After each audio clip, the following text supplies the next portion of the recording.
Pretty Girl Club. So I want to talk about featureism. And the reason I want to talk about this is because I feel like featureism and texturism are actually bigger than colorism. I just think that they are more unspoken. So I've noticed that when a lot of other people talk about featureism, they seem to talk about it from the standpoint of if you have Eurocentric features, then you benefit from featureism, but I don't see it that way. The way that I see it is here in the United States, if you do not look like the average unambiguous African American, so let's say you don't have the wider, more flat nose with the flared nostrils, let's say you don't have the larger lips and kind of that wider jawline, anything that is not that is going to get you mistaken for other ethnic groups. So I believe that featureism simply means that you look like you could belong to multiple different ethnic groups. Another thing that I've noticed is whenever people say someone looks ambiguous, they seem to be saying that person looks white. Because if you ask them to name examples of people who look ambiguous, they name people who are very close to being white passing. They will name people like Meghan Markle, Mariah Carey, they'll name people like that.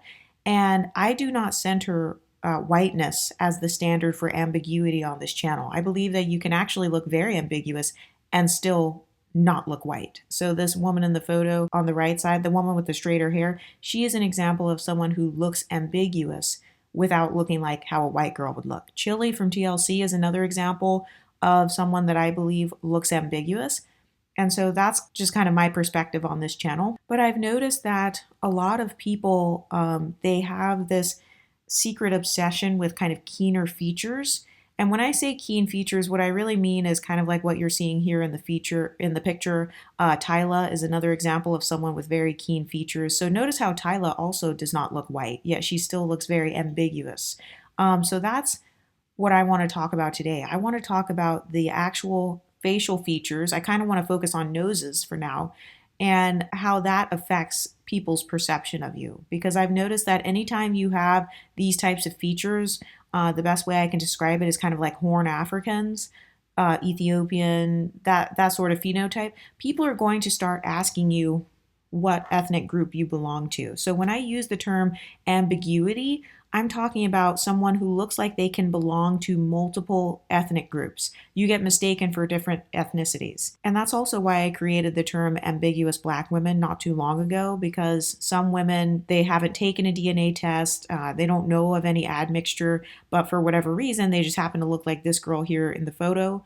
And so they get a lot of people mistaking them for being multiple different things. That's what I mean when I say featureism. Your facial features are causing you to be able to have this fluid identity. Regardless of what your actual DNA is, you can kind of dip in and out of different ethnic groups because people mistake you as being one of them. But if you don't believe me, I took a look at Reddit and I want to read this post to you. This girl says, "Is this featureism? So I'm a dark-skinned girl who lives in the US, like exactly the shade of just chocolate. Not dark or light, just chocolate. And I know there are a lot of problems related to isms in the female black community. Racism, which applies to all black people, colorism, which affects dark-skinned black women more but can affect anyone, featureism, but mostly affects black women who maybe don't have Eurocentric features, which I think is stupid because why do we feel the need to put one black woman on a pedestal because she looks more white, and texturism, which affects black people, but mostly black women who don't have loose curls. All of these are issues we need to talk about more, especially featureism." I was wondering by using myself as an example and my friend, who is around 75% Ethiopian and like 25% Italian, she has a smaller nose than most black people. She is dark-skinned, like me, but maybe a shade or two lighter, but really becomes brown-skinned in the winter like right now.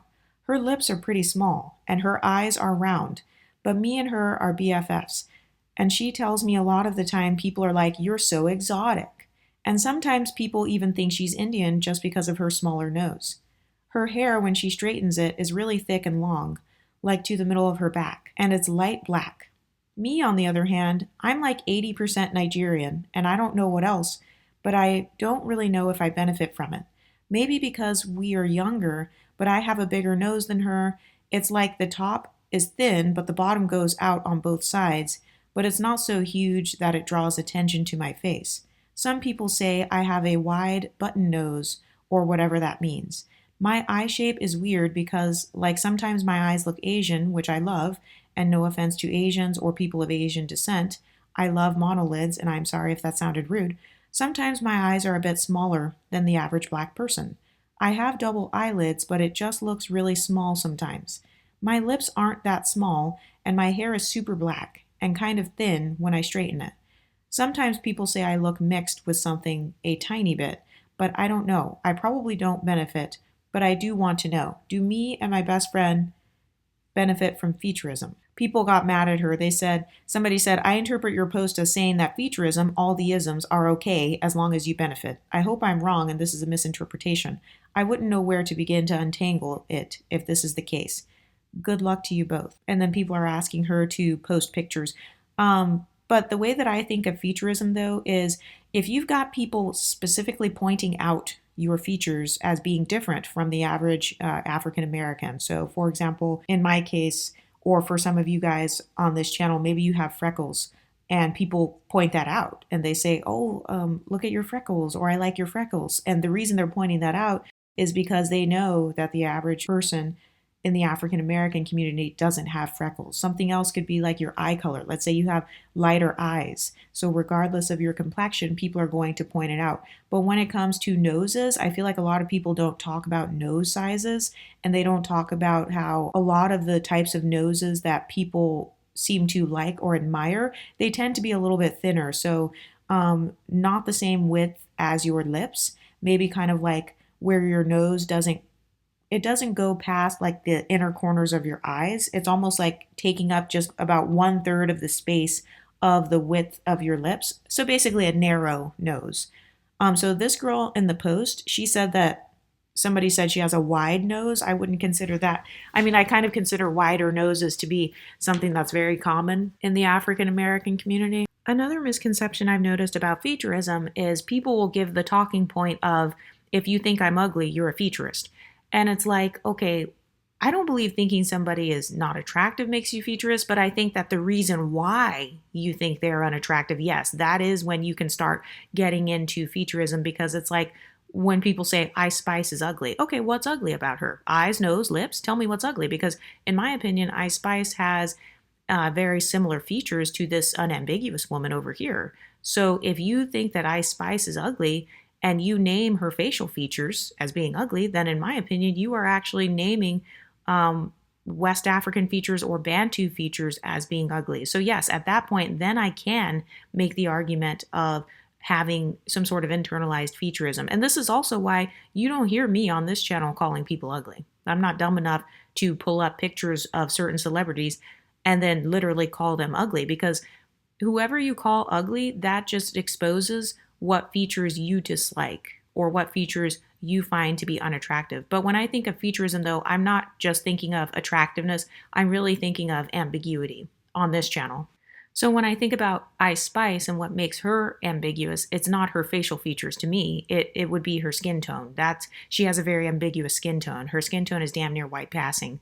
If you look at pictures of her next to like Taylor Swift and other people. So for me, Ice Spice's skin tone and her hair is what gives her ambiguity. It's her hair color and texture and her skin tone. It is actually not her features. And this is one of the nuances that I talk about on this channel, especially when I start talking about light-skinned black women who are monoracial. Let's say you have typical unambiguous facial features like Bantu features, West African features. You guys know what I'm talking about. I may be using the wrong terminologies when I say Bantu or West African, but I gave an example in that photo of what I am going to be calling unambiguous features. So think of Ari Lennox. I'm thinking of like Tiana Taylor, like before the surgeries and stuff.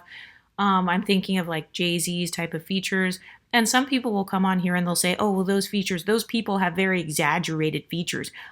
People in America don't look like that. And it's like, yes, they do. I see people every day who look like Ari Lennox. So what are you talking about? I went to an HBCU with tens of thousands of unambiguous people. And there are plenty of people who looked exactly like how Ari Lennox looks, or Tiana Taylor, or SZA before she had the surgeries and stuff like that. But if you're new to the exotical community, one thing that you may want to ask yourself is, What parts of me are the ambiguous parts? Is it my features that people have commented on or, mistaken me for someone else? Is it my facial features? Is it my skin tone? Because in terms of light-skinned black women, it's your skin tone, in my opinion, that gives you the ambiguity. So we've already voted on this channel of what we're going to be calling light skin for editing purpose. For editing purposes, we voted on Fenty shades 390 and above. So light brown or caramel, whatever, light brown skin and above, all the way to white passing. Light brown is light skinned because dark brown is dark skinned. But yeah, so for lighter skinned black women who are monoracial, your skin tone alone is giving you ambiguity. And because the mono black community is so obsessed with skin tone, it becomes a big deal. It becomes a big deal to the point where now people are treating you differently.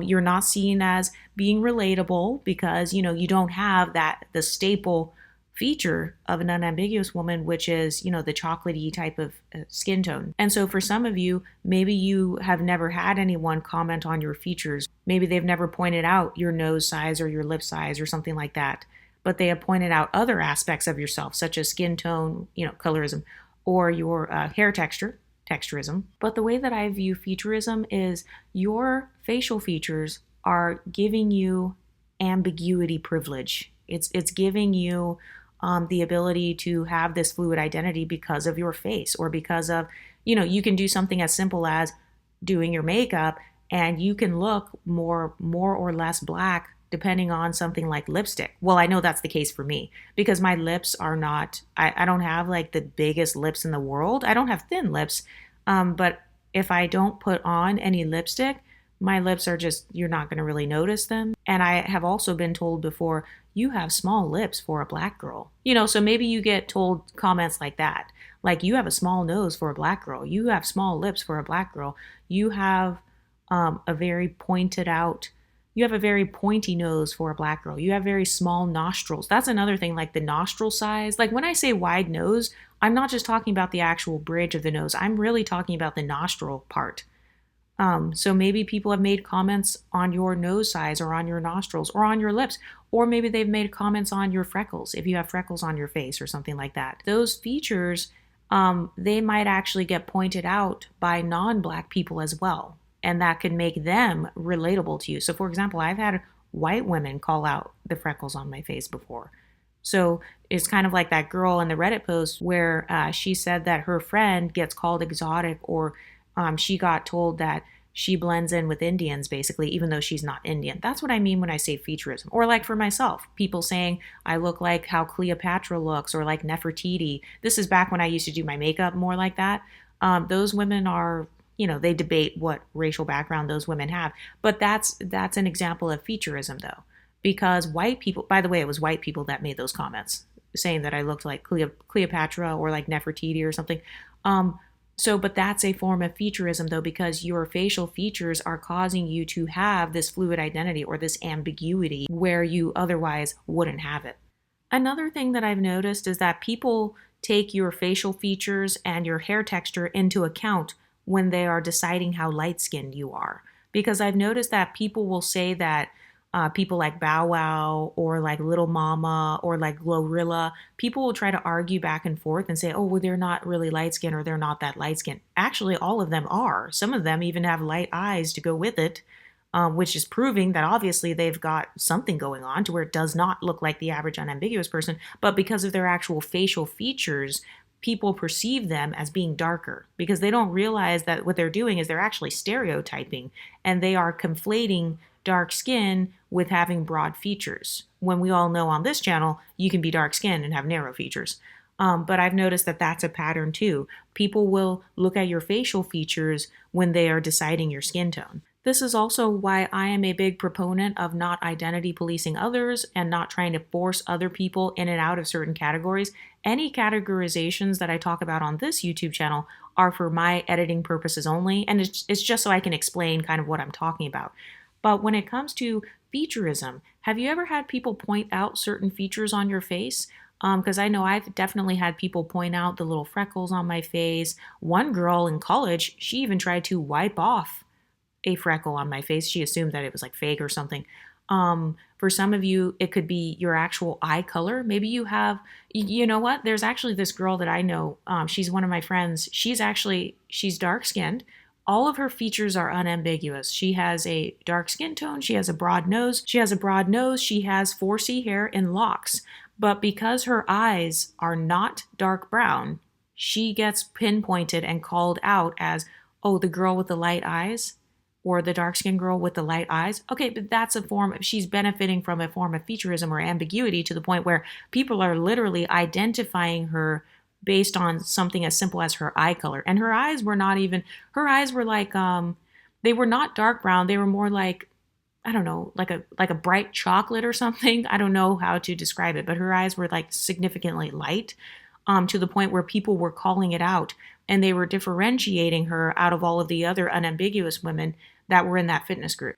And another thing about nose sizes, a lot of people don't want to admit that they find narrow noses to be pretty because obviously they'd be exposing themselves. But also, have you ever noticed how a lot of the filters and stuff, like on Instagram and all that, a lot of the filters actually will narrow your nose out, like it'll just make it look a lot smaller. Sometimes people will even call you out. Like, let's say a person is jealous of you and they're jealous of how cute you look with the filter on, then they'll try to call it out and be like, oh, is that a filter, or like you have a filter on. Also, another way to know if you benefit from featureism is if you get compared to a celebrity who has had plastic surgery on their face. So for example, if people are comparing you to Alicia Keys, Beyonce, Aaliyah, or like any celebrity where they have had any sort of nose job, whether it was breaking the nose, Botox in the nostrils, doing fillers or whatever in the nose, any sort of nose manipulation or feature manipulation, but I'm talking about noses right now, that's a sign that you benefit from featureism, because it's like you're comparing my nose that I was born with to somebody else's nose where they allegedly have had nose jobs. And some of you guys are going to argue with me in the comments and say, nobody's ever had a nose job. If you do that, that's fine. I'll just ban you from commenting. You guys know exactly what I'm talking about. If you get compared to a celebrity who has altered themselves and they have done anything to alter their features, mainly their noses, then that's a sign that you benefit from featureism. You do not have the wide or flatter nose. And by the way, if you do have a wide, flat nose, that's fine. This video is just focusing on ambiguity when it comes to the nose, because I've noticed that the nose is actually pretty important when it comes to people identifying you and identifying kind of like your ethnic group. And obviously, that's bad. I know people shouldn't stereotype. They shouldn't judge people based on their noses, but we're not living in a utopian society. So people are going to look at you like if you have a hook nose that's pointing downwards, that's not the average unambiguous African American nose. So they're not going to stereotype you as automatically being an unambiguous black person. They're probably going to ask you if you are something else or if you are from a different ethnic group. So when I use the term featureism, what I'm talking about is your facial features cause you to either receive pretty privilege, that's one of them, because you're being compared to pretty celebrities who have altered their noses, or your facial features are causing you to be called exotic. I know I've been called exotic. Or they'll say, oh, you look like an exotic black woman, or, you look like an exotic dark-skinned woman. Especially when it comes to the term exotic, I've had a lot of white guys use that terminology towards me, like, oh, you look exotic, kind of like Nefertiti or whatever. And it's like, that's a form of featureism, because even people from other ethnic groups, even people from outside of your group, are acknowledging that your facial features are different. Another thing that I've noticed, using Horn Africans as an example again, I've noticed that here in the United States, people will accuse Horn Africans of having European features. Well, this is why I don't call it European, because I feel like, well, no, there could be other people groups that maybe have those features. But I've noticed that people conflate European with not looking African American. That's really what people are trying to say. They're trying to say you do not look like an unambiguous African American person. So I've noticed some people just throw it into being European, or they might throw it into something else, like you look Asian or something, or you look Arab or something else. But all of those things are still a form of featureism. You're still benefiting from an ism, because your nose size or your face gives you more ambiguity and fluid identity to go into these different spaces. And it's especially true if people of other ethnic groups or people from that ethnic group think that you are one of them. and they say, "Oh, are you this? Are you that? Where are your parents from? Or are you sure you don't have this in your background?" That's a sign of having ambiguity when it comes to your facial features. But what do you ladies think? Have you ever had people comment on your facial features, whether it's your nose size, your lip size? Do you have freckles on your face? Do you have light eyes? Like your eye shape? Maybe you have like monolid eyes or something. What do you ladies think? Let me know in the comment section and I'll talk to you next time. Stay pretty, ladies.